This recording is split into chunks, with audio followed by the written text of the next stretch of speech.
In the socio-sexual hierarchy, the alpha male is king. But kingship is more than dominance. It's a balance of confidence, charisma, and command. And though the word alpha is thrown around endlessly online, few people understand what it truly means. The alpha is not just the loudest or most aggressive man in the room.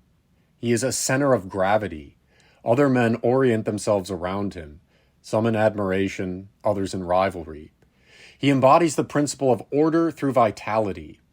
In this video, we're going to look at who the alpha really is, not as a meme or a stereotype, but as an archetype that has shaped history, literature, and human society itself. And by the end, you'll be able to tell not only whether you are an alpha, but whether the alpha's path is yours to follow. Every alpha radiates 5 essential traits, the foundations of his charisma and authority. The first is physical command. The alpha is anchored in his body. He walks with intent, moves with confidence, and exudes vitality. Even before he speaks, people feel his presence. The second is social charisma. The alpha understands people. He reads a room instantly, senses energy, and knows how to lead it. Charisma is not manipulation. It's alignment between his inner conviction and outer action. The third is courage under pressure. When fear paralyzes others, the alpha steps forward. He thrives in conflict and confrontation because these moments confirm his identity. Leadership demands courage, not comfort. The fourth is ambition for recognition. The alpha wants to win, but more than that, he wants his victory to mean something. He seeks the admiration of peers, the loyalty of followers, and the validation of history. The fifth is responsibility and order. At his core, the alpha's dominance is not cruelty, it's stewardship. He commands because he feels obligated to. Without this instinct for order, his power would collapse into tyranny. Every alpha type, from the tribal warrior to the corporate leader, embodies these 5 traits in his own domain.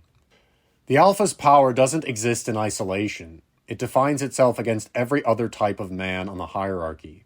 The alpha sees other alphas as his peers and rivals, but not necessarily his enemies. When alphas meet, there's an unspoken code. Respect first, dominance second. They may clash, but it's the clash of noble competitors. History's great conflicts, from Alexander and Darius to Caesar and Pompey, are born from this tension between equals. The alpha is threatened by the sigma. The sigma stands outside the hierarchy, ungovernable, unconcerned with titles, indifferent to approval. To the alpha, that detachment reads as disloyalty. He values hierarchy. The sigma values solitude and independence. So while the alpha may respect the sigma's competence, he never elevates him. The sigma reminds him that true power doesn't always wear a crown, and that unsettles him. Bravos are the alpha's favorite companions. They're social, loyal, passionate, and thrive in his orbit. The Bravo amplifies the alpha's charisma, giving warmth to his command. The two often form lifelong bonds, commander and lieutenant, leader and right-hand man.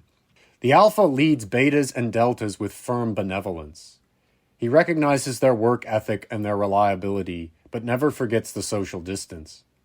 They depend on his direction, and he depends on their steadiness. It's a relationship of mutual benefit, but never real intimacy. The alpha can sense a gamma's resentment instantly. He sees their need for recognition, their fragile pride, their habit of gossip and sabotage. Where the alpha acts, the gamma rationalizes and calculates. So the alpha's instinct is simple: keep them out of his inner circle. The alpha barely acknowledges omegas. They exist outside his frame of concern, men so defeated that hierarchy itself no longer applies. They are the fallen, not hated, simply forgotten. The alpha's entire identity depends on motion, constant testing, proving, and leading. Without the lower types to organize, the alpha has no kingdom to command. The alpha is often misunderstood, especially in the modern world. People think of him as emotionless, domineering, or cruel. But in truth, the alpha is highly emotional, just not fragile. He thrives on connection and admiration. He genuinely likes people as long as they respect his authority. The alpha understands that life is theater. He performs not to deceive but to inspire. His public confidence is a tool. part charisma, part leadership, part art. He knows how to show anger to motivate and how to show warmth to unite. He doesn't waste energy hating rivals. Hatred is for smaller men. To him, competition is sport, the forge in which his identity is tested. Even in war, the alpha admires courage in his enemies. In short, the alpha doesn't dominate out of insecurity. He dominates because that's how he feels most alive. When it comes to women, the alpha doesn't chase. He chooses. He's lived long enough to know that admiration comes to him by nature. Desire flows toward command, and command is his essence. But the alpha's relation with women reveal as much about him as they do about the feminine world itself. Alphas respect alpha women deeply. They share his hunger for prestige, legacy, and victory. When an alpha marries, it is often an alpha woman he chooses, not for passion necessarily, but for lineage.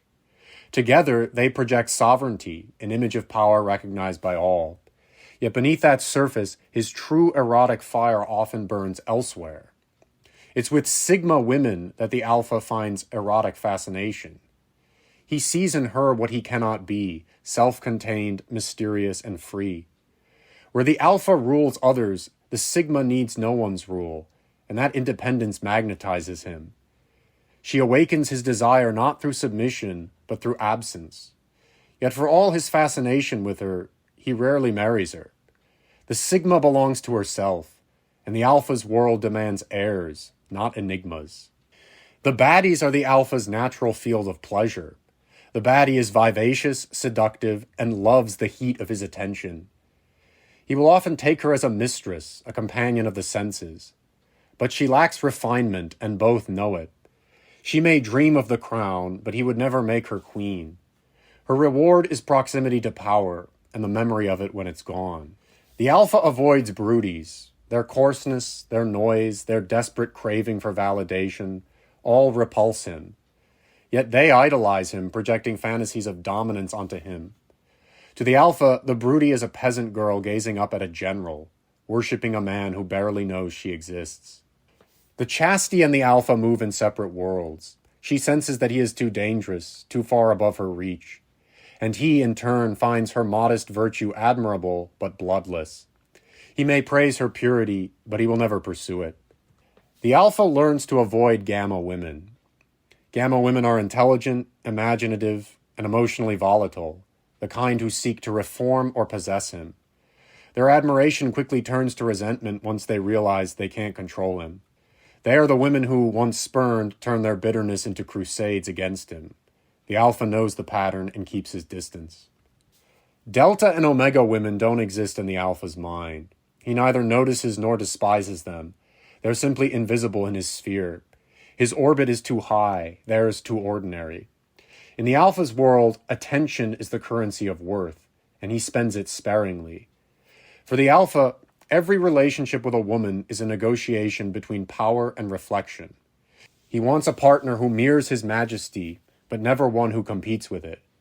And whether she is queen, muse, or mistress, she must understand that his true marriage is to destiny itself. So, are you an alpha? The answer isn't found in your confidence, your looks, or your success, but in your instinct for leadership. The alpha doesn't need permission to act. He acts and others follow.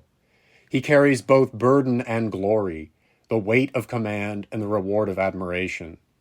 In our next video, we'll explore the great alphas of history, men like Henry VIII, Ivan the Terrible, and George Washington, and see how this archetype has ruled, conquered, and defined civilizations. Subscribe and step further into the hierarchy. Your understanding of power and of yourself is only beginning.